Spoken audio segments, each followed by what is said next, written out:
Hello everyone! Magandang araw sa inyong lahat. Andito na naman pong muli ang inyong nag-iisang Mama Mia para sa panibagong kwento na ating pagsasaluhan ngayong araw na ito, and it's Tuesday. Hopefully hindi na tayo late.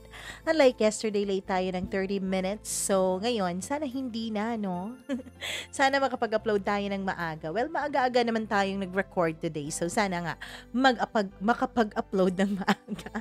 Anyways, welcome back dito sa ating munting tahanan. Hello po sa mga nagbabalik na mga suki ni Mama Mia na araw-araw nagkikinig, araw-araw nag-aabang, araw-araw nagre-refresh kahit na nalilate pa minsan-minsan ang upload natin. Maraming salamat po talaga dahil hindi kayo nagsasawang sumuporta nitong ating munting tahanan. And syempre, sa mga bago nating tenants talaga, hello po, welcome sa inyo. Naway magustuhan nyo rin dito, naway i-share nyo ito sa inyong mga kaibigan, kakilala, pati na rin sa inyong mga kaaway. Para kung may mga kwento dito na halos magkapareho sa kwento nyo ng inyong kaaway, pwede nyong paringgan. Ganon, subtle lang na pagpaparinig ba? Ganun ba? Anyways, thank you so much talaga at ako'y lubos na nagtutuwa at nagpapasalamat dahil lagi po kayong nandyan para sa atin. Hello naman po kay Jocelyn Balagtas, maraming salamat sa iyong pakikinig. Hello din kay Andrew Daroy, maraming salamat. Shoutout raw kay Patrick Trahe from Tangalan, Aklan. Marami tayong tagapakinig dyan sa Aklan, no? Pati na rin sa Negros Occidental, yun po. At iba na yung mga Laguna, ganon. Madami-dami tayo dyan. Hi kay Marlene Labong or Merly Labong from the Mom Kingdom of Saudi Arabia. Maraming salamat at lagi kang nakikinig. Marilu Basmayor, thank you.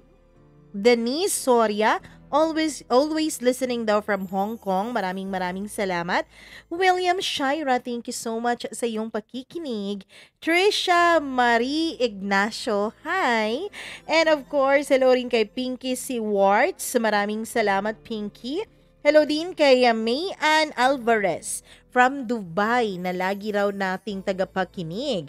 Liza Chen, Jocelyn's channel, watching all the way from Hong Kong. Alcora Ukit, maraming salamat. Liza Nana Diego, thank you so much sa inyong pakikinig. Hello din kay Maria Elena Abe, thank you so much po. Elisa Kapil, happy birthday, advance happy birthday dahil July 12 daw ang kanyang birthday. So sa Friday yung birthday mo, ngayon pa lang babatiin na kita ha. Baka hindi kita mabati on Friday. Hello rin kay Marites Laureta, maraming salamat. Jezzy B 2829 from Negros Occidental, Montseri daw nila.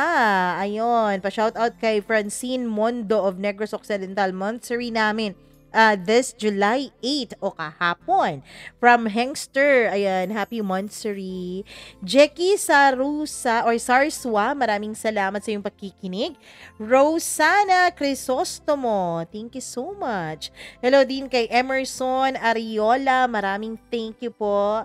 Emerson Gimaras, girl. Ayan, hindi talaga nawawala dahil grabe naman kung mag-comment itong si ate girl mo. 'Di ba? Lahat ng kwento natin pinagko-komentan talaga ng mga mahahaba at invested talaga siya sa kwento, ganoon.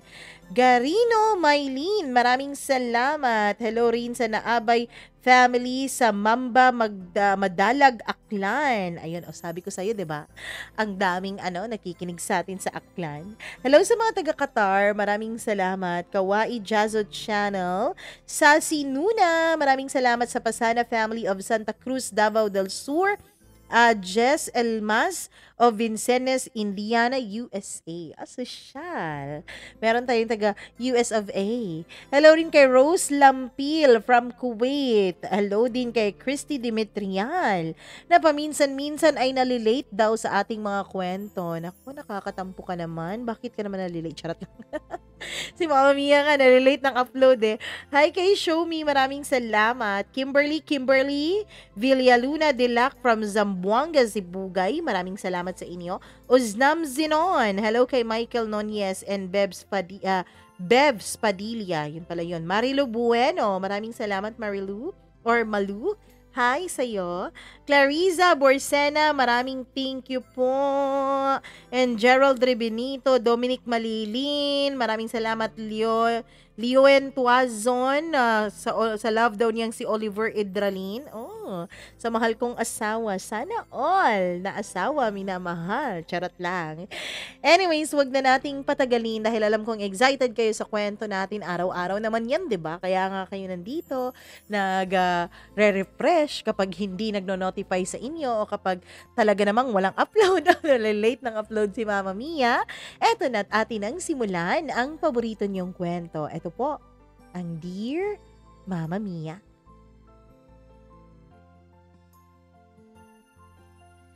May mga pagkakamali na kaya pa nating ituwid, kaya pa nating bumawi, kaya pa nating mawala lahat ng sakit na ating pinaranas sa isang tao. Pero meron ring mga pagkakamali na mahirap nang bawiin. Kasi ang pagkakamaling yun ay nakasira ng buhay ng iba. Hindi lang ng sarili mong buhay, hindi lang ng sarili mong mga desisyon, kundi maging buhay ng iba ay nadamay dahil sa isang pagkakamali na ang akala mo noon ay tama. Dear Mama Mia, magandang araw po sa inyong lahat. Naway kayo ay nasa mabuting kalusugan at nasa mabuting pag-iisip at masayang puso. Naway hindi ko kayo katulad na hanggang ngayon ay pinagsisisihan pa rin ang mga bagay na aking nagawa. O shall I say, mga bagay na hindi ko ginawa.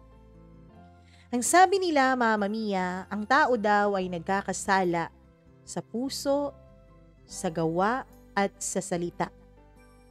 Kahit daw hindi mo sinasabi kung iniisip mo o nararamdaman mo, nagkakasala ka na raw yun noon.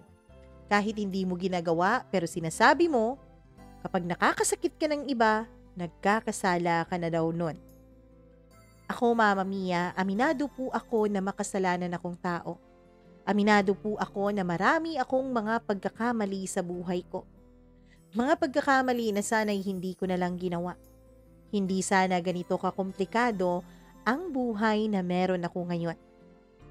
Itago niyo na lamang ako sa pangalang Al. Isang lalaking mahilig po bumarkada. Isang lalaking bata pa lamang ay palakaibigan na. Siguro dahil, Mama Mia, wala po akong kapatid.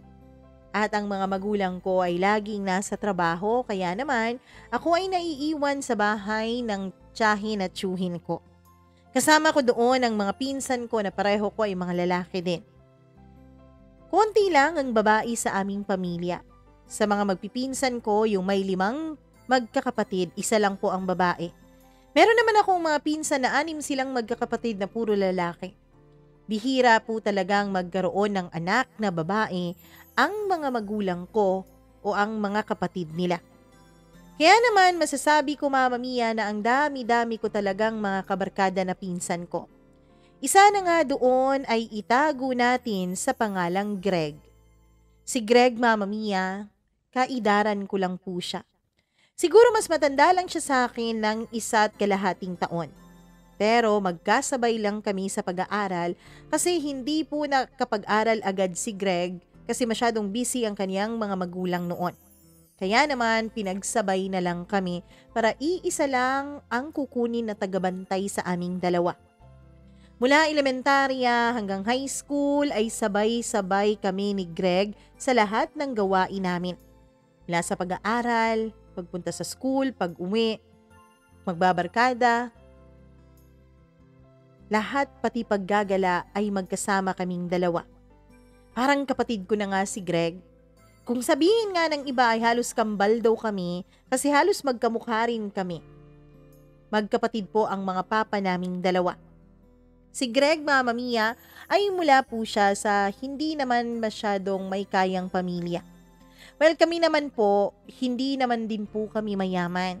Kaya lang dahil nag-iisa akong anak ay nabibigay ng mga magulang ko ang lahat ng mga pangangailangan ko. Kung minsan nga ay sobra pa. Pati nga mga gusto ko ay nagagawan din nila ng paraan. Siguro yun na rin ang pambawi nila dahil palagi silang wala sa bahay. Palagi silang nasa labas at nagtatrabaho at naghahanap buhay. Kaya nga madalas ay naiiwan ako sa bahay ni na Greg. Hindi rin naman nagrereklamo ang tita ko na doon ako iniiwan kahit na malikot ako at mas dumoble ang likot ni Greg kapag nandoon ako dahil lagi naman pong nagbibigay ng pera ang mama ko para may pangkain kami. Siyempre hindi lang naman para sa akin ang perang binibigay kundi para sa lahat. Kaya nalilibre na rin ang mga ulam at pagkain nila sa araw-araw kapag nandoon ako.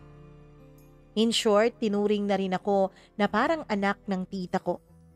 Kaming dalawa po ni Greg ang sakit sa ulo niya. Lagi niya kaming sinisigawan dahil malilikot daw kami. Kung ano-ano na lang ang nababasag namin sa bahay.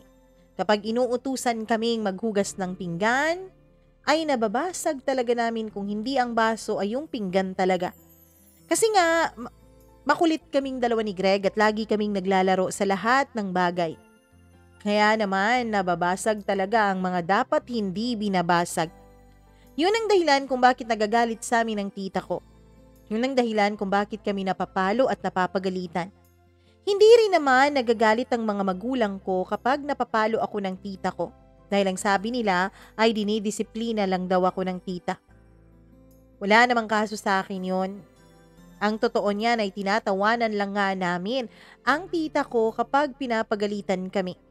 At kapag kumukuha na siya ng walis tambo o walis tingting, ay takbuhan na kami ni Greg sa labas at hindi na kami uuwi hanggang tanghalian o di kaya naman ay hanggang maggabi kung lagpas tanghalian na kaming lumabas ng bahay.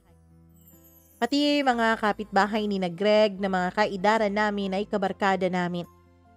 Mama Mia, kahit na kulang ako sa atensyon ng mga magulang ko, ay hindi ko naman naramdaman ang pagtatampo sa kanila.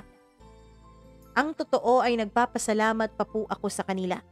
Dahil sa pagiging sobrang busy nila at sobrang abala sa kanilang mga trabaho, ay nagkaroon ako ng magandang childhood. Nagkaroon ako ng masayang pamilya. Yun po ang dahilan. Kaya nagpapasalamat pa rin ako sa mga magulang ko. Itinuring ko na kasing pamilya, hindi lang si Greg, kundi maging ang pamilya na rin niya. Noong nag-elementary kami, sabay din kami ni Greg na nag-aral. Kapag wala po siyang baon, syempre dahil medyo may extra akong baon, ay sinasali ko siya kapag bumibili ako sa kantin. Kapag bumibili din ang mga magulang ko ng mga gamit ko sa school, pati na rin projects at kung ano-ano pang mga requirements, syempre hindi pwedeng hindi kasali dun si Greg. Kung parang mga magulang ko na ang mga magulang ni Greg, ganun din siya sa mga magulang ko. In short, close na close talaga kami. Lahat ay naiinggit sa aming pagiging matalik na magkaibigan. Kakaiba daw kami sa ibang magpinsan na laging nag-aaway o nag-iinggitan. Kasi kami ni Greg, lagi kaming nagtutulungan.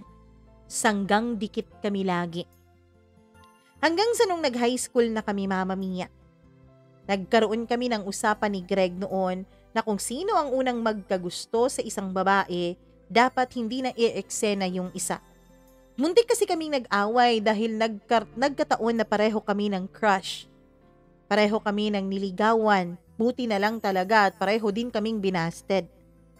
Third year high school kami noon, Mama Mia, nung manligaw kami sa isang maganda naming kaklase. Siya ang muse sa klase namin mula pa nung first year high school. Kaya lang nung third year, dun lang siguro nagkaroon ng lakas ng loob para ligawan ang crush namin yun. Wala akong sinasabi kay Greg tungkol sa pagkakaroon ko ng crush sa classmate namin na yun at ganun din naman siya sa akin. Kaya naman, Mama Mia, nagulat kami nung pareho pala kaming nanligaw. Nagkaalaman lamang kami nung sinabihan kami nung mismong niligawan namin. Alam mo, Al? Pareho kayo ng pinsan mong nanligaw sa akin. Pinagtitripan niyo ba ako? Yun ang sabi niya sa akin. Ano? Nililigawan ka rin ni Greg? Oo, nung isang araw pa. Kala ko nga siya lang manliligaw eh. Bakit ngayon bigla kang nagparamdam, bigla kang umaamin dyan? Pinagtitripan niyo yata akong dalawa. Hindi ako kumibo kay Greg. Hindi ko siya kinibo dahil medyo nagtampo ako noon sa kanya. Hindi man lang niya sinabi sa akin na liligawan niya pala yung crush ko. Pero 2 araw matapos nung naging pagsasabi sa akin ng crush ko tungkol sa panliligaw ni Greg sa kanya, ay hindi rin ako pinapansin ni Greg. Hindi na kami sabay pumapasok sa eskwela. Hindi na kami sabay umuuwi. Sa school ay hindi rin kami nagpapansinan. Para bang nagkaroon kami ng silent war sa pagitan namin. Hanggang sa isang Sabado ay pinapunta ako ng tita ko sa kanila dahil birthday ng nakababatang kapatid ni Greg. Nagpalusot ako noon na hindi ako makakapunta dahil may gagawin ako. Pero hindi pumayag si tita. Pinuntahan niya talaga ako sa bahay namin. Oh, akala ko ba may gagawin ka, Al? Bakit nandito ka lang? Tita, maliligo pa lang ako tapos aalis na. Alam mo, yung ibang pinsan nyo nakakahalata na ha. May away ba kayong dalawa ni Greg? Tanong niya. Po, wala naman po tita. Bakit naman kami mag-aaway ni Greg? Yun nga ang itatanong ko. Kasi si Greg ganyan na ganyan din. Defensive nung tinanong ko kung may problema kayong dalawa. Tita, wala naman po. Nako Al, ayokong ganyan na nag-aaway kayong dalawa. Para na kayong magkapatid. Akala ko nga sabay din kayong tatanda, sabay kayong mag-aasawa tapos ngayon, hindi na kayo nagpapansinan na parang hindi kayo magkakilala. Pinagalitan ako noon ng tita ko at sinabi niya na ayusin daw namin ni Greg ang problema namin at pag-usapan namin kung ano man yun. Wala talaga tita. Alam mo, sigurado akong meron kasi ganyan na ganyan din ang sagot ni Greg sa akin at ganyan na ganyan din ang tono niya. Sabi niya sa akin. Ayoko sanang pumunta sa kanila noon nung ilang sandali pa ay dumating si Greg.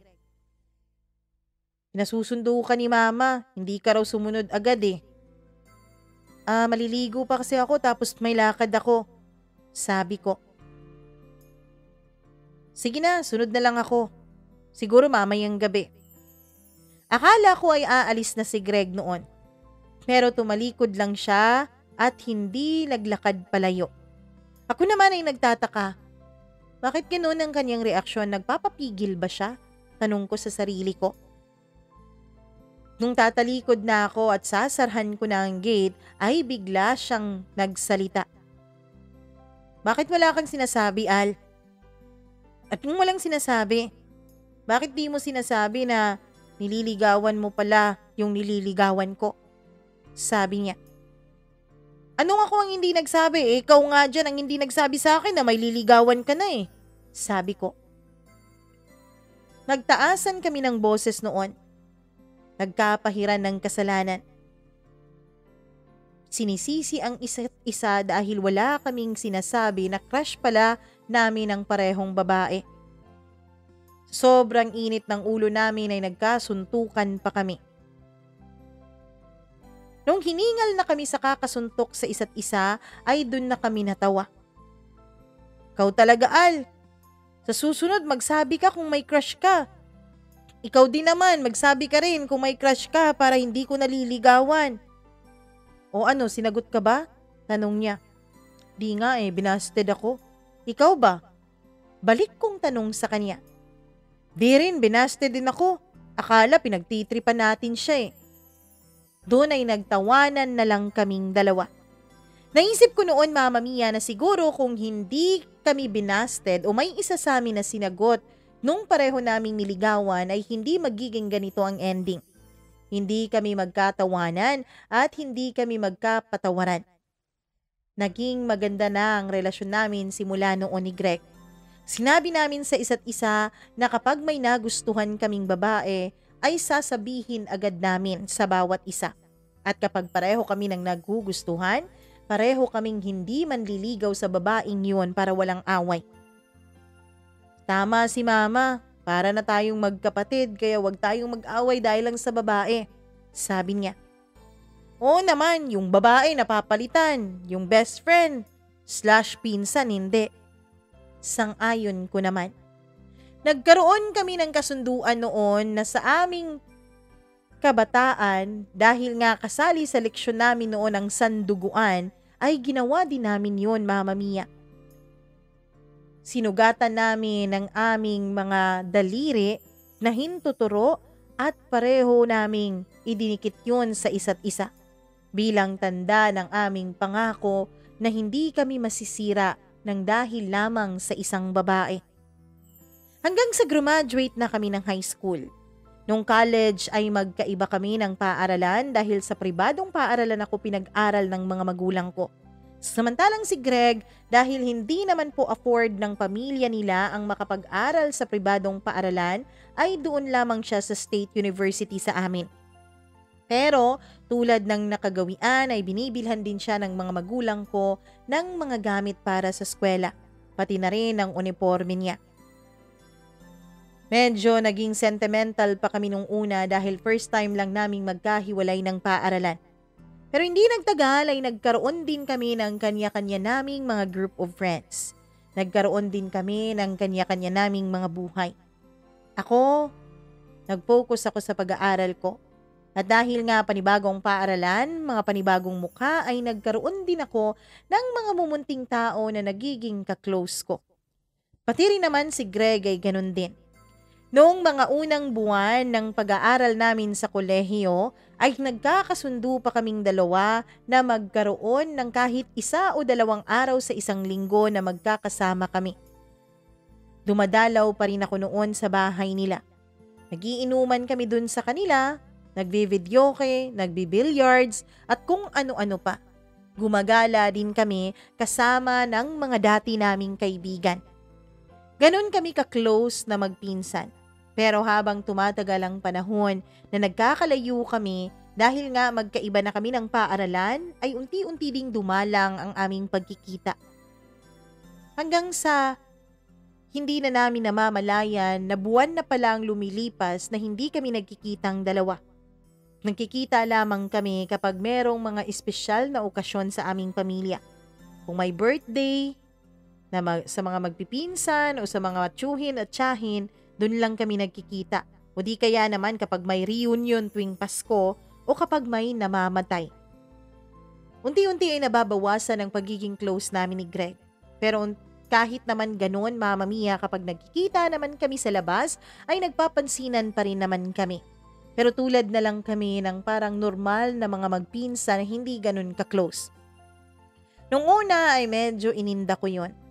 Kaya lang dahil nga siguro busy ako sa eskwela at busy na rin ako sa mga panibago kong mga kaibigan ay hindi ko na rin yun napapansin. Hanggang sa hindi ko napapansin, Mama Mia, na si Greg ay napapariwara na. Isang araw, naabutan ko nung umuwi ako galing sa school ang tita ko na kausap ang mama ko at umiiyak ito. Buti ka pa ate, mabait tong iyong anak. Samantalang ako, ewan ko, nakukonsumi na ako dyan kay Greg, sabi niya. Nung marinig ko ang pangalan ni Greg ay na-curious ako. Bakit tita? Ano pong nangyari? Yung pinsan mo, halos hindi na umuwi. Barkada na lang ng barkada. Nalaman ko na lang hindi na pala pumapasok sa klase. Matagal na palang nawala yung scholarship niya sa State University na yan, sabi niya. Ganun po? Bakit po kaya nagkaganon si Greg? Abay, ewan ko dyan. Simula nung mawala ka, nung napabarkada sa iba, napariwara na yung buhay. Alam mo bang may usap-usapan dun sa amin na gumagamit daw yan ng pinagbabawal na gamot? Dun ako mas nagulat. Sa aming dalawa, ako po ang mas makulit. Sa aming dalawa, ako po ang sa tingin ko noon ay may kakayanan na gumawa ng mga maling bagay at hindi si Greg. Mas mabait kasi siya kaysa sa akin. Kaya nagulat ako sa mga isinusumbong ngayon ng tita ko. Nung una ay hindi ako naniniwala. Hanggang sa iminungkahi sa akin at pinakiusapan ako ng tita ko na dalawin daw si Greg sa kanila at kausapin. Baka daw mapagbago ko pa ang mga maling gawain ng pinsan ko. Kahit na medyo naiilang ako na gawin yon dahil hindi na kami close ng ilang buwan na ang nakakalipas, ay may concern pa rin naman ako sa best friend ko na pinsan ko rin. Kaya pinuntahan ko siya isang Sabado sa bahay nila nung nag-text sa akin ng tita ko na milagro at nakauwi si Greg. Greg, kumusta ka na? Tanong ko sa kanya nung makapasok ako sa loob ng bahay nila. Hoy Al, andito ka pala. Ba't ka napadalaw? Wala lang, namiss lang kita, sabi ko. Miss mo ko? Sa tagal-tagal ng panahon na hindi ka nagpapakita, ngayon mo pa ako namimiss. Yung totoo, bakit ka dumalaw? May kailangan ka, no? Sabi niya. Wala akong kailangan. Gusto lang talaga kitang makausap at gusto kitang makabanding. Matagal na tayong hindi nagkasama eh. Ganun ba? Naku, sayang, may lakad ako mamaya eh, sabi niya. Saan ang punta mo? Kasama naman. Wag na Al, di ka rin makaka-relate dun. Tsaka ibang mga kaibigan yung kasama ko, hindi mo kakilala, sabi niya. Isama mo yung pinsan mo, Greg, kung gusto mong lumabas. Sabat naman ng tita ko. Mama naman, nakikialam. Sabi ko naman sa inyo, di ba? Kaya ko ang buhay ko, kaya wag kayong makialam sa akin. Kaya mo?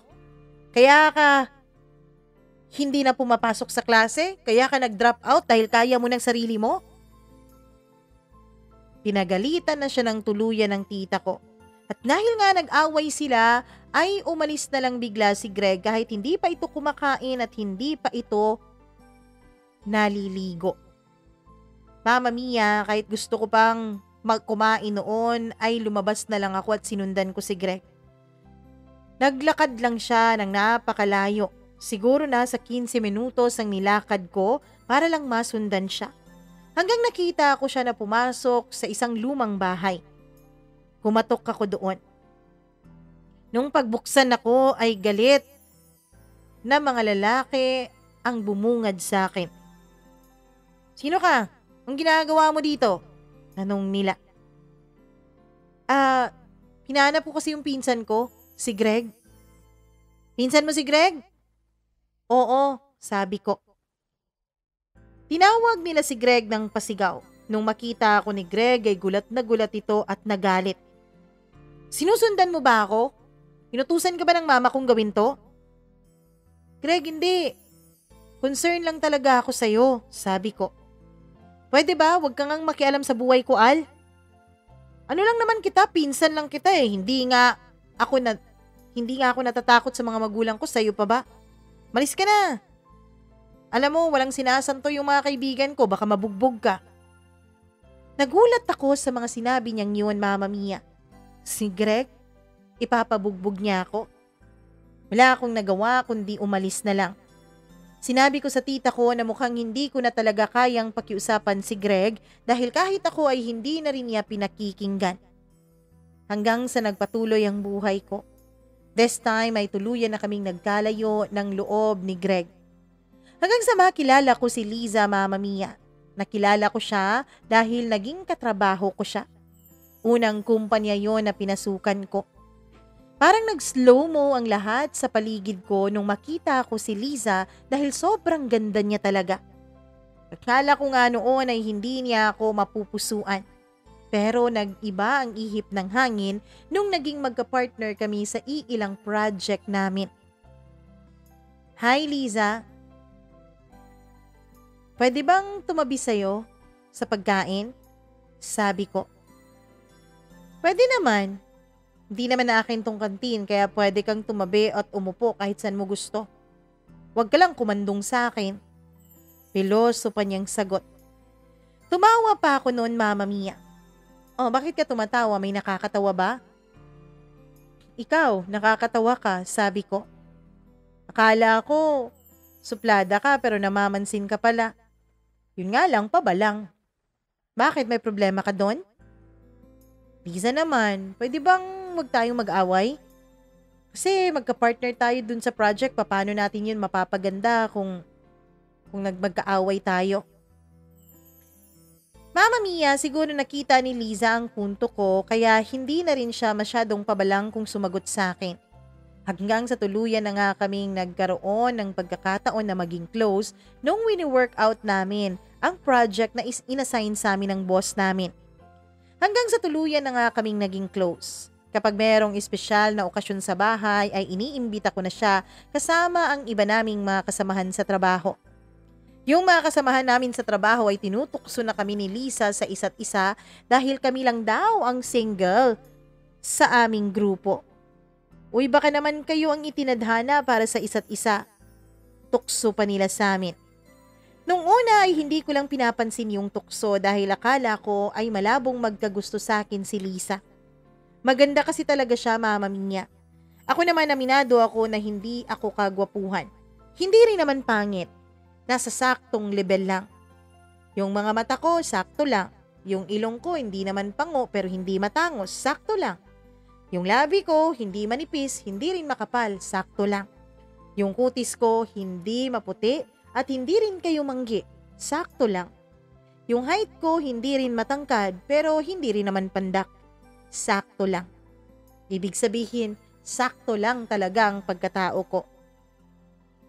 Isang bagay na akala ko noon ay hindi magugustuhan ni Lisa. Kaya lang isang araw, nung pumunta ako sa desk ni Lisa at hindi ko alam kung nasaan siya, hinahanap ko noon ang flash drive para sa aming project. Hanggang sa may makapa ako sa kanyang notebook na parang flash drive na nakasuksok doon. Binuklat ko ang notebook na yon, Mama Mia.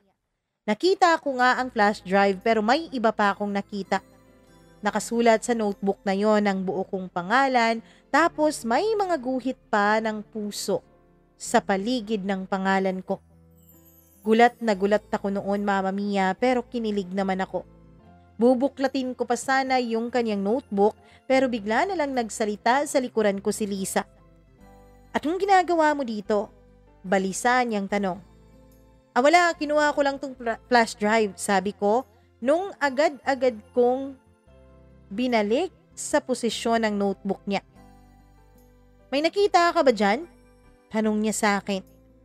Wala naman, bakit? Meron ba akong dapat makita?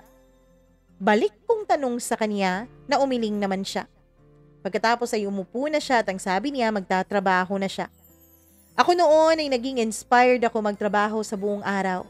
Kinikilig ako sa nakita ko. Hanggang sa nagdesisyon ako na umamin na kay Lisa sa tunay kong nararamdaman. Lisa, pasensya ka na ha, pero kasi nung nakaraang linggo, nung may kinuha ako sa desk mo, yung kinuha ko yung flash drive para sa project, may nakita kasi ako eh. Sabi ko na nga ba eh, iba na yung posisyon ng notebook ko. Hindi ko maintindihan kung naisuksok ko ba yung flash drive sa loob ng notebook. Lisa, pasensya ka na at nakita ko ha. Pasensya ka na rin, Al. Huwag mo nang isipin yun, sabi niya sa akin. Hindi naman po pwedeng hindi ko isipin yun eh. At bakit naman hindi? Kasi Lisa, nagustuhan ko ang nakita ko dun. Ano? Anong nagustuhan mo? Kasi na-confirm ko na pareho pala tayo ng nararamdaman. Huwag kang ngang magbibiro dyan, Al. Kung sinasabi mo lang yan sa akin dahil sigurado kang may gusto na ako sa'yo, pues huwag mong gawin yan. Alam mo, ganyan talaga kayong mga lalaki, no? Kapag nakikita niyong may pag-asa kayo o may gusto sa inyo yung babae, pinapatulan niyo na lang kahit hindi niyo naman gusto. Sabi nito sa akin. Lisa, hindi naman ganun. Totoo talagang gusto kita. Bakit sa tingin mo wala pa akong girlfriend? Bakit sa tingin mo wala akong nililigawan? Kasi ikaw yung gusto ko. Kaya lang natatakot ako eh. Natatakot saan? Sa'yo. Ano? Bakit ka naman matatakot sa akin? Nakakatakot ba itsura ko? Tanong niya na parang nagagalit na. Hindi nakakatakot yung itsura mo. Katunayan nga niyan, ang ganda mo eh. Natatakot ako kasi pakiramdam ko hindi ako nababagay sa'yo. Pakiramdam ko hindi mo ako magugustuhan. Kaya laking tuwa ko nung mabasa ko ang pangalan ko dyan sa notebook mo. Lisa, pwede ba kitang ligawan? Tanong ko. Nung una, Mama Mia, ay ayaw niya dahil lagi niyang iniisip na nililigawan ko lang siya dahil nakita ko na may gusto siya sa akin. Pero pinatunayan ko sa kanya na mahal ko siya. Pinatunayan ko sa kanya na gusto ko siya. Hindi nagtagal ay pumayag na rin si Lisa na magpaligaw sa akin. Niligawan ko siya ng formal at dun talaga ako pumupunta sa bahay nila para umakyat ng ligaw. Mama Mia, pati din mga magulang ko ay kilala na si Liza at natutuwa sila nung malaman nilang ito ang babaeng nililigawan ko. Hanggang sa wala pang 2 linggo mula nung manligaw ako sa kanya ay sinagot na ako ni Liza. Nagulat pa nga ako noon, Mama Mia, dahil ang aga niya akong sinagot. Bakit ayaw mo ba? Alam mo na naman na may gusto ako sa'yo, bakit pa natin patatagalin? Tsaka alam ko mas makikilala kita habang tumatagal yung relasyon nating dalawa, Al. Kaya wag na nating patagalin yung panliligaw mo sa akin. Relasyon dapat ang pinapatagal at hindi panliligaw, sabi niya. Natuwa ako noon, Mama Mia, at lalong natuwa ang mga magulang namin. Maraming nagsasabi na bagay daw kami ni Liza, kahit na ako sa sarili ko ay hindi talaga ako nababagayan sa amin. Kasi nga, masyadong mataas si Liza. Masyado siyang maganda para sa beauty ko. Pero Mama Mia, pinatunayan din naman sa akin ni Liza na mahal niya ako. Pinatunayan niya sa akin na kahit kailan ay hindi magbabago ang kanyang nararamdaman para sa akin. Hanggang sa tuluyan na nga niya akong sinagot. Hanggang sa tuluyan nang naging maayos ang relasyon namin. Mama Mia, nire-respeto ko si Liza.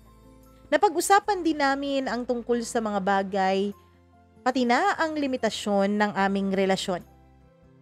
NBSB po si Liza kahit na ganun siya kaganda. Hindi pa po siya nagkaroon kailanman ng boyfriend, kaya naman Mama Mia, pure na pure pa po ang girlfriend ko. Pinangako ko sa kanya na aantayin ko ang araw na ikasal kami bago namin gawin ang mga bagay na hindi dapat ginagawa ng mga mag-boyfriend pa lamang. Natuwa naman si Liza. Nagpasalamat siya sa akin at niyakap niya ako ng mahigpit dahil ang sabi niya, Mama Mia, hindi daw siya makapaniwala na maiintindihan ko ang kanyang vow of chastity. Na hindi siya magpapagalaw at hindi niya isusuko ang kanyang pagkababae hanggat hindi siya ikinakasal. Salamat sa malaki mong respeto sa akin. Nagpapasalamat ako at ikaw ang minahal ko. Sana patuloy mo akong respetuhin, Al. Oo naman, Liza. Mama Mia, kahit na mahirap, dahil lalaki lang naman ako at may pangangailangan, ay pinipigilan ko talaga ang sarili ko. May mga pagkakataon na kapag magkasama kami ni Liza na kami lang dalawa, magkadikit ang mga katawan namin, naghahalikan kami, may mga pagkakataon na muntik-muntikan na kaming nakakalimot sa aming pangako. Pero kapag naman lumalalim na ang aming halikan ay pinuputol na yun ni Liza. Kung minsan, Mama Mia, aaminin ko nakaka-frustrate yun. Lalo na sa aming mga lalaki. Nakaka-frustrate na andun na kayo sa medyo climax na bahagi tapos pipilitin pang putulin ang samahan na yun. Pero Mama Mia, iniintindi ko ang girlfriend ko. Kaya lang may mga pagkakataon talaga na natutukso ako sa iba. Kasi may mga pagkakataon, Mama Mia, na may mga babae talagang parang inilalapit at ibinibenta na ang sarili nila sa ibang lalaki. Ewan ko kung bakit may mga ganung babae. Pero Mama Mia, kapag nasa kasagsagan ka ng pangangailangan, hindi mo naiisip na pangit ang mga babaeng yon, na pangit ang kaugalian na yon. Naiisip mo na lang na patulan para sa sarili mo. Nangyari ang lahat nung minsan na nagkasama kami ng mga pinsan ko dahil may okasyon noon. Ikakasal ang isa naming pinsan kaya may stag party, Mama Mia, o bachelor's party. Doon ay nakita kong muli si Greg. Nagkausap kami at nanghingi siya sa akin ng paumanhin. Nagsorry siya sa akin dahil sa inasal niya dati. Nagsorry siya dahil sa mga pinagsasasabi niya. Ang sabi niya rin sa akin, Mama Mia, ay nagbagong buhay na raw siya. Sa katunayan ay meron na raw siyang trabaho. Hindi man raw kasing ganda ng trabaho ko dahil hindi siya nakatapos ng kanyang pag-aaral, ay okay din naman daw yon. Pati nga ang tita ko ay masaya, Mama Mia, dahil nagbago na raw si Greg at may girlfriend na raw ito. Naisip ko noon na ang girlfriend siguro niya ang dahilan kung bakit nagbagong buhay na ang pinsan ko. Nagpasalamat ako, Mama Mia, dahil kahit papaano ay naging maayos na ang buhay ni Greg. Mahal ko pa rin naman siya kasi nga best friend ko siya dati at pinsan ko pa. Parang kapatid na talaga ang turing ko sa kanya noon, kaya naman natutuwa ako na nagiging maayos na kahit paunti-unti ang buhay niya. At dun nga sa stag party ay nagkita-kita kaming mga magpipinsang lalaki. Meron silang inimbita na mga babaeng sumasayaw na halos wala ng saplot. Ewan ko kung bakit ganun, Mama Mia. Talaga bang normal lang yun sa stag party? O ganun lang talaga yung mga pinsan ko na nag-organize ng stag party na yun? At dahil pare-pareho kaming magpipinsan, ang sabi nila, lahat daw na nangyayari doon ay walang makakaalam. Pero ako, Mama Mia, pinigilan ko pa rin talaga ang sarili ko. Iniisip ko noon si Liza. Anong mararamdaman ng girlfriend ko kapag nalaman niyang nakikipag-flirt ako sa kung sino-sinong babae? Kaya pinigilan ko ang sarili ko. Nagtagumpay naman ako dahil natapos ng matiwasay na wala akong hinahawakang mga babae dun sa party na yon. Kaya lang nung palabas na kami, Mama Mia, ay tinawag ako ni Greg. Yung mga pinsan ko ay sumakay na at nakisakay na sa ibang mga pinsan kong may kotse. Ako naman ay nagmotor lang ako noon. "Oh Greg, andito ka pa pala? Hindi ka sumama sa iba nating mga pinsan?" Sabi ko. "Hindi ako sumama dahil gusto ko talagang umangkas nitong motor mo. Astig. Ano ba to? Yamaha R3 ba to?" Tanong niya. "Oo, bagong bili yan." Sabi ko naman na may halong pagyayabang na pabiro. Astig talaga ng pinsan ko. "Pasama naman oh. May pupuntahan tayo," sabi niya. "Ano na naman ba yan, Greg? Huwag kang mag-alala, legal to." Mama Mia, dahil matagal ko nang hindi nakasama nun si Greg at si Liza ay umuwi naman sa hometown nila, ay sumama na rin ako kay Greg. Pinangkas ko siya sa motor. At nung makarating kami sa isang bahay, sa isang malaking subdivision, ay naisip ko na hindi nga siguro ito yung iniisip ko. Pagdating ko doon ay nandun ang mga kaibigan niya na sa tingin ko naman ay mga mababait. Pero ang hindi ko inasahan ay may inuman na nagaganap. At nung nakainom na nga ako ng konti, Mama Mia, ay may babae nang lumalapit sa akin. Pilit kong nilalayo ang sarili ko dun sa babae kasi nga may girlfriend ako. Committed ako sa girlfriend ko. Kaya lang, tinutukso ako noon ni Greg. "Para ka namang hindi lalaki dyan, insan. Tita mo nga, oh, ang ganda ni Prosperity tapos di mo papatulan. Nako, mukhang di ka yata lalaki." Lahat na ng mga kaibigan ni Greg ay kinakantsawan na ako noon, Mama Mia. At dahil nakainom na ako, ay lumabas na ang pagiging lalaki ko. Yun bang may ego at may pride. Kaya naman hindi na ako lumayo pa kay Prosperity. Sa halip ay inaakbayan ko na siya. Siya naman, habang umiinom ay sumasandal na sa akin at kung minsan ay bumubulong na ng kung ano-ano na hindi ko maintindihan. Hanggang sa naghahalikan na kami, Mama Mia. Hanggang sa tuluyan na ngang may nangyari sa akin sa isang babaeng kakakilala ko pa lang nang hindi alam ng girlfriend ko. Kinabukasan nung magising ako ay nagulat ako dahil kakarating pa lang ni Greg gamit-gamit ang motor ko. "Insan, sensya ka na, ginamit ko yung motor mo, bumili ako ng itlog." Naisip ko noon, Mama Mia, hindi ba pwedeng maglakad na lang para bumili ng itlog? Inasa labas lang naman yun ng subdivision.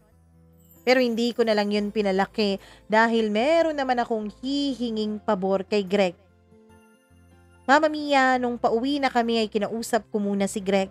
Sinabi ko sa kanya na walang dapat makaalam sa mga nangyari sa amin nung gabing yun.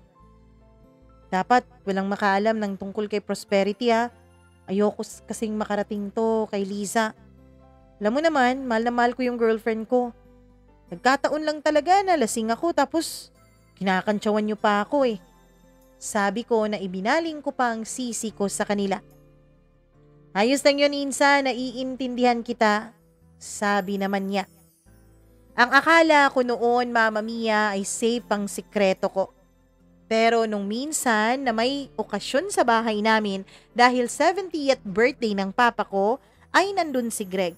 Nandun din syempre ang girlfriend ko. Dun siya nagpakilala kay Liza. "Ikaw si Liza? Ang maswerteng girlfriend itong pinsan kong gwapo?" "Hi. Mahinhin namang sagot ni Liza. Kung nga pala si Greg, ang pinakagwapo sa aming magpipinsan. Kita mo naman, no?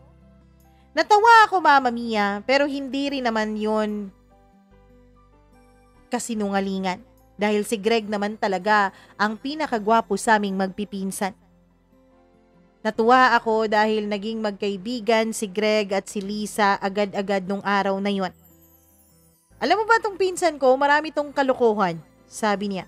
Nung stag party? Nung na-mention na yun, Mama Mia, ay agad kong sinipa sa ilalim ng mesa si Greg. Agad naman niyang nakuha ang punto ko at tumatawa na lamang siya. Nung stag party? Eto lang talaga ang behave na behave. Di ba mga insan? Sabi niya na kinuha pa ang atensyon ng iba pa naming mga pinsan. Ito talagang boyfriend mo, napakabait nito. Huwag kang mag-alala, mabait to, safe na safe ka sa kanya. Sabi naman ni Greg kay Liza. Kinakabahan ako noon, Mama Mia, dahil medyo nakainom na si Greg at baka kung ano pang sabihin niya kay Liza. Pero natapos ang gabi na matiwasay naman. Nung inihahatid ko na si Liza papunta sa bahay nila at nasa sasakyan na kami, ay bigla siyang nagsalita. Alam mo, hindi ko gusto yung pinsan mo. Ano? Sino dun? Tanong ko. Si Greg. Bakit hindi mo gusto yun? Mabait naman yun, sabi ko naman. Basta, may nararamdaman akong kakaiba sa kanya. Ayoko sa kanya sabi niya.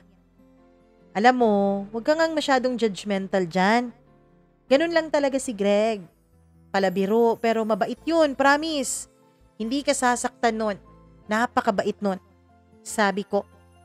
Hindi na lang kumibo si Liza, Mama Mia. Hanggang sa simula nga noon, kapag may mga okasyon, ay pumupunta na talaga si Greg sa amin. Kapag naman may okasyon sa mga pinsan ko, kahit na ayaw ni Liza ay pinipilit ko siya. Isang araw, Mama Mia, tinawagan ko si Liza. Hindi kasi ako tutuloy sa napag-usapan naming date dahil meron akong gagawing trabaho.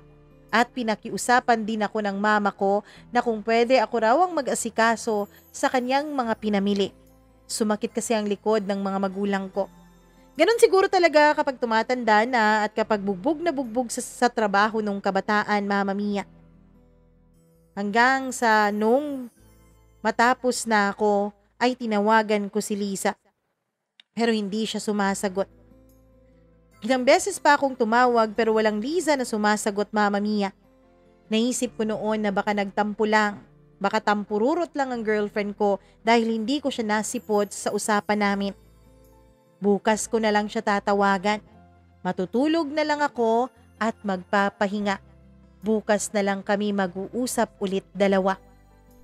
Kinabukasan, tinext ko agad si Liza pagkagising ko. Pero hindi niya ako sinasagot, Mama Mia. Pagkatapos noon ay hindi ko na siya kinulit pa dahil text na ako sa kanya pero wala pa ring sagot. Akala ko nga ay ayaw na akong kausapin ng girlfriend ko dahil kinancel ko bigla ang mga plano namin.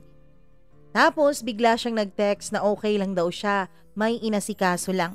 Kaya nakampante ako, Mama Mia. Hindi ko na inisip na merong hindi magandang nangyayari. Pagkalipas ang 2 araw ay balik opisina ulit kami. Nung nasa office na kami ay hindi na po niya ako masyadong kinikibo. Nilalapitan ko siya pero lagi niyang sinasabi na busy siya. Inaaya ko siyang mag-lunch o mag-snacks kaming dalawa pero lagi niyang sinasabi na busog siya. Doon ay unti-unti akong nakakaramdam na may kakaiba nga sa ikinikilos ng jowa ko. Hanggang sa nilapitan ko na siya nung pauwi na siya. Liza, pauwi ka na ba? Ihahatid na kita, sabi ko. Wag na Al, may gagawin pa kasi ako Pwede naman kitang samahan, wala naman akong lakad ngayon. Wag na Al, baka busy ka, ayos lang talaga ako, sabi niya. Liza, galit ka ba sa akin? Pasensya ka na ha. Hindi ako galit. Wag mong iisiping galit ako. May iniisip lang kasi talaga ako at may problema kami sa bahay. Pwede mo namang sabihin sa akin yun. Al, pwede ba? Wag ka munang makulit. Busy ako Mama Mia, kahit anong pilit ko sa kanya para lang pumayag siyang maihatid ko siya sa bahay nila ay hindi talaga siya pumapayag. Hinayaan ko na lamang siya. Ilang araw kaming ganon. Lagi ko siyang kinukulit, lagi ko siyang pinipilit na kausapin pero ayaw niya akong makausap. Hindi ko na lang siya pinansin. Hindi ko na lang pinansin ang kanyang pag-aalburuto sa akin at sinusuyo ko na lang siya. Alam ko naman kasi na may kasalanan ako. Alam ko naman kasi na may pagkukulang ako kaya aayusin ko to. Sabi ko noon sa sarili ko. Pero natagalan, Mama Mia. Lumipas ang 2 buwan ay wala pa ring maayos na kibuan sa pagitan naming dalawa ni Liza. Hanggang sa medyo naiirita na rin ako.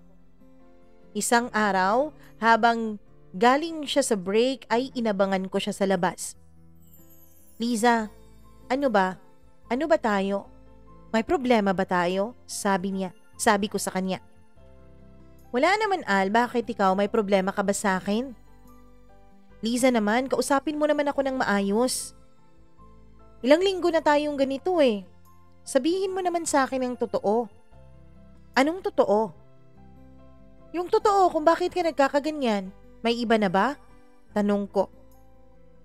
Tumawa siya pero halatang peke yon. Ano bang iba, Al? Wala namang iba. Ikaw, nag-iba ka ba? Tanong niya.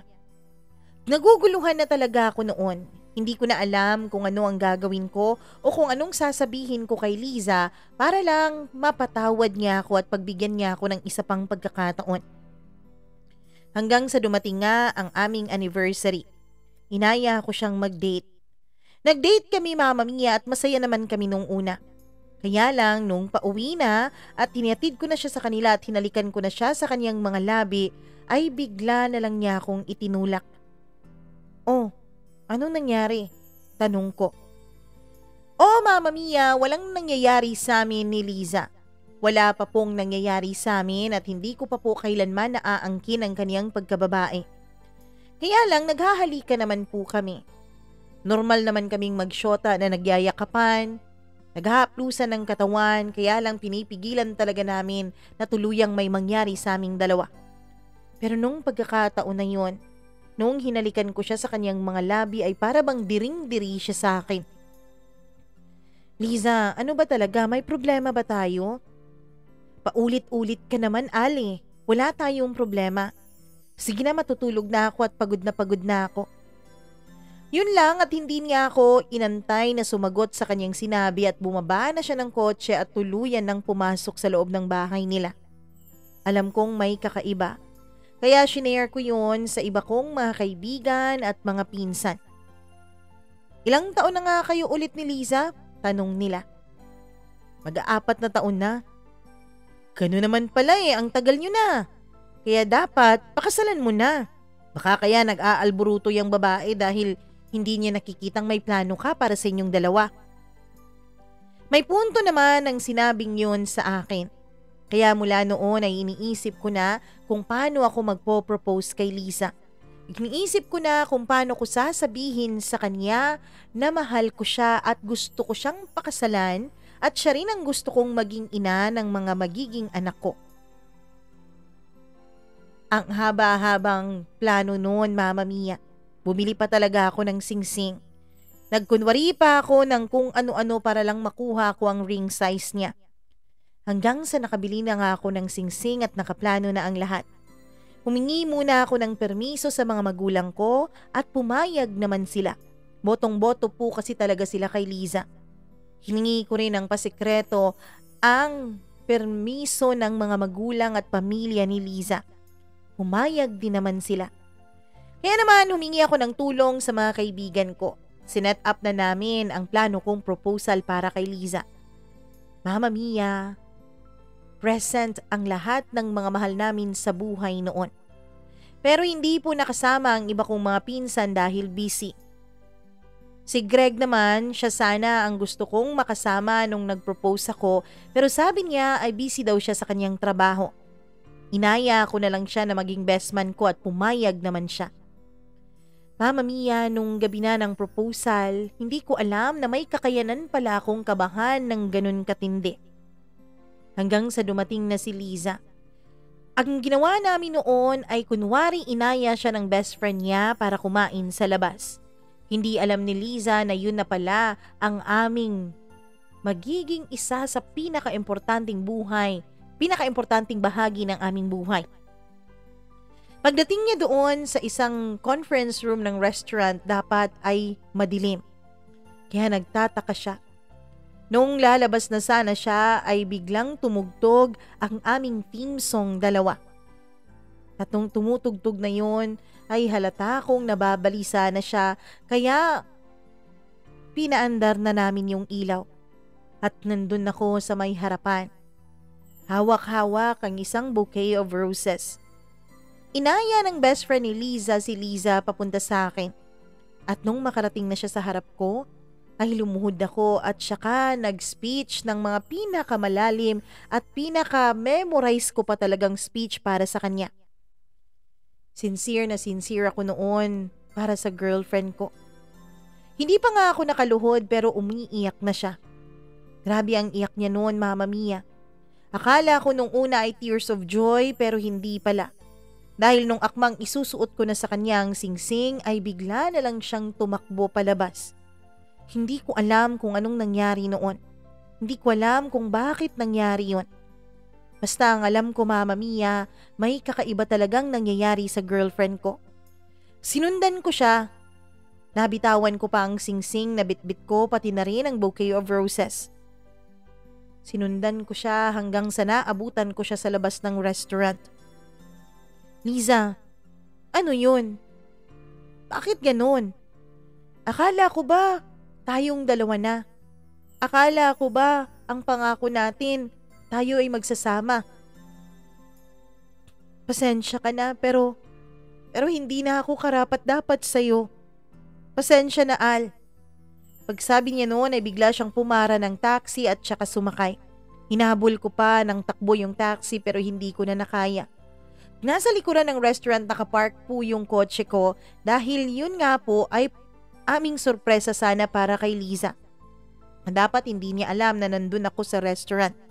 Kaya nahirapan akong kunin ang kotse ko kaya hindi ko na nahabol pa ang taxing sinasakyan niya. Lahat ng mga tao sa loob ay awang-awa sa akin. Lalong-lalo na ang mga pamilya namin. Lahat sila ay nagtataka kung bakit humindi si Liza at kung bakit tumakbo ito palayo mula sa akin. Umiiyak ako noon at kinocomfort ako ng mga mahal ko sa buhay. Ang sabi ng mga magulang ni Liza ay kakausapin daw nila ito. Sasamahan ko po kayo, tito, tita. Gusto ko pong makausap si Liza. Huwag muna sa ngayon, Al. Kami na munang bahala sa anak namin. Huwag kang mag-alala. Babalitaan ka namin. Sabi ng mama ni Liza. Napakahaba ng oras nung araw na yon. Hindi ko alam, pero hindi ko rin maramdaman ang sarili ko. Para akong nakalutang na parang walang direksyon ang buhay ko. Hanggang sa nag-umaga na, pumasok na ako ng trabaho pero hindi pumasok nung araw na yun si Liza. Tinatawagan ko siya pero out of coverage area ang kanyang cellphone. Tinawagan ko rin ang mga magulang ni Liza at ang sabi ng mga ito ay umalis daw si Liza at ang akala nila ay pumasok ito sa trabaho. Doon ako mas nag-alala. Bakit kaya nagkakaganon ng girlfriend ko? May iba kaya siya? May iba na kaya siyang mahal? Kaya hindi na niya ako magawang pakasalan pa? Ang dami-daming tanong na pumapasok noon sa isip ko. Hindi ko alam kung ano ang sagot. Wala ako sa wisyo noon na nagtatrabaho. Buti na lang at iniintindi ako ng mga kasamahan ko at sila ang sumasalo sa mga deadlines ko at sa mga questions ng mga customers at clients namin. Hanggang sa natapos ang araw na yun. Pumunta ako ng bar, uminom ako doon mag-isa. Ilang saglit pa ay nag-text sa akin si Liza. Gusto niya raw makipag-usap sa akin. Tinanong niya kung nasaan ako at sinabi ko naman. Wala pang isang oras ay dumating siya. Pwede ba tayong mag-usap ng masinsinan, Al? Tanong niya. Pwede naman. Pero, pwede bang ipaliwanag mo sa akin kung bakit ka umayaw? Ayaw mo na ba sa akin, Liza? Hindi mo na ba ako mahal? May iba ka na ba? Sunod-sunod kong tanong sa kanya. Umiiyak siya noon, Mama Mia. Wala, Al. Wala akong iba. Pero hindi na ako karapat-dapat sa'yo. Bakit? Al, naaalala mo ba yung gabi? Yung gabi na dapat sana'y magkikita tayong dalawa? Oo. Alam mo, Al, aksidenteng nagkita kami noon ni Greg eh. Tapos ang sabi niya may sasabihin daw siya sa akin tungkol sa'yo. Ayoko naman sanang sumama kasi alam mo naman na hindi ako komportable sa kanya. Pero napilit niya ako. Hindi ko na alam kung anong mga sumunod na nangyari. Nag-uusap lang naman kami. Umorder lang kami ng maiinom. Hindi naman ako uminom ng alak. Tumayo lang ako para mag-CR pagbalik ko. Tuloy ang pag-inom namin at ang pagkukwentuhan. Ang dami niyang kwento sa akin tungkol sa'yo. Tungkol kung gaano kakabait at kung ano-ano pa kaya medyo nakampante ako sa kanya. Kaya lang, Al, nagising na lang ako eh. Nagising na lang ako sa isang hindi pamilyar na kwarto. Motel na pala yun. Hubot-hubad na ako, Al. Wala na sa tabi ko si Greg. Pero alam kong siya ang kasama ko nung gabing yun. Hindi ko maalala kung paano ako napunta doon. Mama Mia, nagalit ako noon. Kay Liza, sinigawan ko siya. Liza naman, bakit sa pinsan ko pa? Lumingon ang halos lahat ng tao dun sa bar sa amin. Doon na hindi napigilan ni Liza ang sarili niya, tuluyan na siyang napaiyak. Ako naman ang nag-walk out this time, Mama Mia. Muwi ako sa amin. Kahit na medyo nakainom na ako ay hindi talaga mawala-wala sa isip ko ang mga sinabi niya. Pinuntahan ko sa bahay nila si Greg pero wala ito doon kaya bumalik ako sa amin. Mama Mia, hindi ko na napansin noon ang cellphone ko. May mensahe pala doon ang girlfriend ko. Kinabukasan nung buksan ko ang cellphone ko dahil tinawagan ako sa opisina kasi nga late na ako. Nung matapos kong sagutin ang tawag mula sa opisina ay nakita kong maraming messages sa akin si Liza. Yoko sanang basahin yon, pero nabuksan ko na kaya nabasa ko na ang panghuli niyang mensahe. Hindi mo ba naiintindihan, Al? Pinagsamantalahan ako ng pinsan mo. Hindi ko alam na may nangyari sa amin. Ang duda ko, Al, meron siyang inilagay sa inumin ko. Pero hindi ko na maalala eh. Hindi ko alam kung sinong sasabihan ko. Alam ko kung gaano kayo ka-close ng pinsan mong yon. Alam ko na kahit noon sinabi ko sa iyo na hindi ako komportable sa kanya, ay kinakampihan mo siya. Hindi mo iniisip ang mga sinabi ko. Hindi mo ako inintindi sa nararamdaman ko noon. Mama Mia, dun ko napagtanto na tama si Liza. Hanggang sa tinawagan ko ang isa naming pinsan, kinumpirma ko kung nasaan si Greg. Ang sabi nila ay hindi na raw ito umuwi. Ang sabi nila ay mukhang nalulong ulit ito sa bisyo.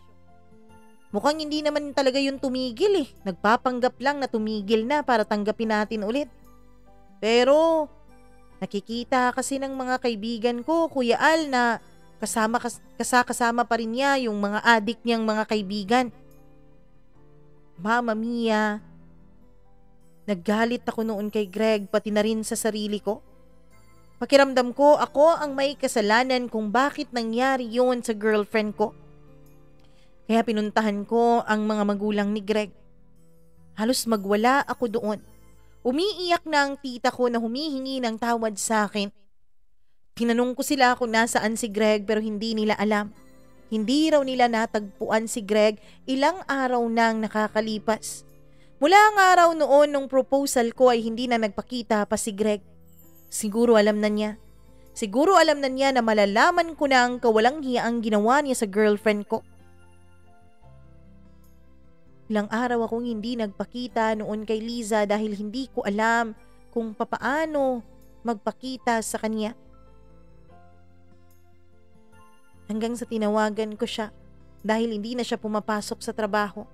Ang sabi ng iba ay nag-file na raw ito ng indefinite leave, Mama Mia, at hindi alam kung kailan ito babalik. Nung pinuntahan ko naman siya sa bahay nila, ang sabi ng mga magulang niya ay umalis daw si Liza at ang sabi mayroon daw business conference sa kanyang trabaho. Ibig sabihin walang nakakaalam kung nasaan ang girlfriend ko. Grabe ang tawag ko nun sa kanya pero hindi niya sinasagot. Hanggang sa nag-text na ako sa kanya ng pagmamakaawa na kausapin naman niya ako. Nakatulog na ako nung magising ako bigla dahil nag-ring ang phone ko. Parang nagising ako sa katotohanan nung mabasa ko ang pangalan ni Liza sa screen ng cellphone ko. Hello, Liza? Hello, Al? Handa ka na bang makipag-usap? Tanong niya. Oo. Sige, Al, magkita tayo bukas. Halos hilahin ko na ang oras para lang dumating ang oras ng pagkikita naming dalawa. At nung sa wakas ay dumating na nga yun, pagdating ko sa usapan naming lugar ay nandun na si Lisa at nakaupo. Nakayuko lang siya at tinitignan ng cellphone niya. Umupo ako sa tabi niya. Mama Mia, andun po kami sa isang resort at nag-rent po kami ng pinakamalayong cottage. Halos wala ding tao noon sa resort kaya naman solong-solo namin halos ang lugar. Doon ang pinili niya para raw makapag-isip-isip kami ng maayos dahil sa simoy ng hangin mula sa dagat. Liza, sorry. Sorry dahil kasalanan ko ang mga nangyari sa'yo, sabi ko. Umiyak siya noon, Mama Mia. Alam mo, Al, hindi ko alam talaga kung anong sasabihin ko sa'yo.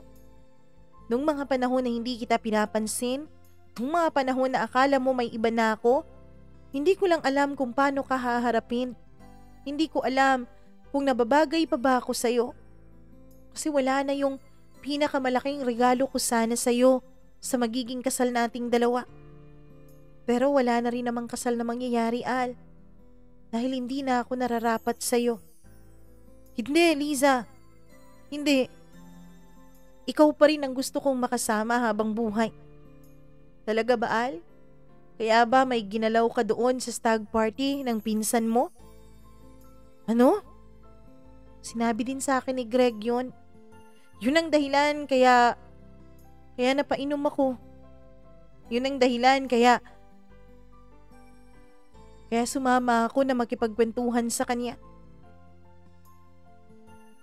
Mama Mia, halos lumuhod na ako noon sa harapan ni Liza. Nasira ko ang buhay niya. Sinira ko rin ang tiwala niya. Pati na ang puso niya ay winasak ko rin. Napakawalang kwenta kong lalaki, sabi ko noon. Paulit-ulit akong humihingi ng tawad sa kanya. Ang sabi niya, Mama Mia, ay bigyan daw muna namin ng panahon ng isa't isa. Ang sabi niya, wag daw muna kaming magbadali. Maghiwalay daw muna kami. At kapag dumating ang araw na mapagdesisyon na namin na kami pa rin talaga ang nagmamahalan, ay hahayaan na namin ang tadhana ang magdesisyon nun. Mama Mia, 6 na buwan na po mula nung huli kaming magkausap ni Liza. 6 na buwan na mula nung huli kong marinig ang boses niya. Ang balita ko kasi, Mama Mia, ay nasa Dubai na si Liza. Ang balita ko ay doon na siya nagtatrabaho. Gusto kong hanapin si Liza sa mga social media pero hindi ko siya mahanap. Siguro hindi siya nagkaroon ito. Hanggang ngayon ay hindi pa rin ako nagkakaroon ng girlfriend. Hanggang ngayon, desidido pa rin ako na si Liza ang mahal ko at siya ang pipiliin ko. Gusto ko na siyang umuwi. Pero ang sabi ng mga magulang niya ay 4 na taon daw ang kontrata ni Liza sa Dubai. Sa ngayon, Mama Mia, ay naghahanap na ako ng trabaho para Dubai. Gusto kong sundan doon ang babaeng mahal ko. Hindi ko hahayaan na tadhana ang magsasabi kung kami ba ang para sa isa't isa. Gagawa ako ng paraan para ma-realize ni Liza na ako talaga ang nararapat para sa kanya. Na mahal ko siya at wala nang iba. Mama Mia, wala na rin akong naging balita tungkol sa pinsan kong si Greg. Pati mga magulang niya ay hindi ko na kinakausap. Ayoko na sanang magkaroon pa ng koneksyon sa pamilya ng lalaking sumira sa girlfriend ko. mahal ko po si Liza, Mama Mia. Sana'y ipagdasal niyo ko na mapatawad ako ng girlfriend ko. Sana'y ipagdasal niyo ko na dumating ang araw na magkakabalikan kami, na dumating ang araw na magkakatuluyan ulit kami. Hanggang dito na lamang, Mama Mia, at maraming salamat po sa inyong lahat. Lubos na gumagalang, Al.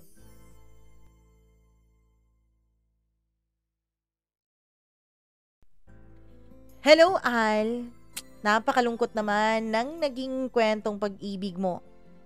Ganun talaga dapat, hindi natin pinapabayaan ang mga mahal natin at hindi natin dapat binabaliwala kung ano man yung nararamdaman nila. Kung hindi sila komportable sa isa nating kamag-anak, isa nating kaibigan, wag natin silang pilitin.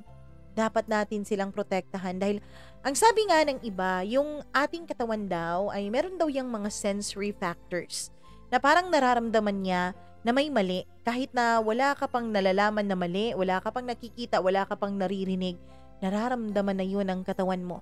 Sabi nga ni Tony Gonzaga, 'di ba, sa kaniyang isa sa mga episode niya ng Tony Talks, kapag daw may feelings ka para sa isang tao tapos feeling mo may mga butterflies na nagliliparan sa tiyan mo, hindi daw yun true love. Parang signal daw yun ng katawan mo na this person is not right for you. So parang may ganun tayo, may instinct tayo na hindi tayo komportable sa isang tao. So kapag merong ganong nararamdaman, ang kahit na sino, anak nyo man, kapatid nyo man, kaibigan nyo man, kapamilya, o di naman kaya'y lovers nyo, girlfriend, boyfriend, asawa, kapag may nararamdaman silang hindi maganda, please lang wag nyong baliwalain yon. Kayo din, kapag may nararamdaman kayong hindi maganda para sa isang tao, wag nyong baliwalain yon. Baka signal yon ng katawan nyo na nagsasabing, oops, this person is danger para sa'yo. Sana, Al, sana magkatuluyan kayo ni Liza. Naniniwala naman ako na love conquers all. Pero it will take time. It will take time para mag-heal. It will take time para magtiwala ulit. Lalo pat nasira mo naman talaga ang tiwala niya nung nalaman niyang nakipag-tsuktsakan at nakipag-chorbabels ka sa ibang babae. So, masakit yun para sa babaeng karelasyon mo. Kaya, sana mapatawad ka na niya at sana kayo talaga ang inilaan ng Diyos para sa isa't isa. Ipagdadasal ka namin, Al. Kung ikaw na nakikinig ngayon, kung nagustuhan mo ang kwento ni Al na medyo merong merong pagka-emotional, pwede ka pong mag-message sa amin kung meron kang comment dyan sa baba, kung anong comment mo sa kwento ni Al. At please like and share this video para marami po tayong mga ma-inspire at syempre marami pong makaka-relate, marami pong makakapagbigay ng kanilang comforting words para sa ating sender ngayon. Huwag kalimutan na mag-like, mag-subscribe at saka, of course, i-click ang notification bell para lagi kang updated kapag meron tayong video na i-upload. Huwag mong kalimutan na almost or more than 400 stories na po ang nai-upload natin dito sa ating channel. So kung bago ka dito, marami ka pang imumukbang. At kung mga dati-dati ka pa, please do check. Baka meron ka namang hindi pa naririnig o napapakinggan na mga storya dito sa ating channel. Maraming salamat po sa inyong walang sawang pagkikinig at sa inyong walang sawang pagsuporta. Ako po muli, ang inyong Mama Mia. Magandang araw po sa inyong lahat.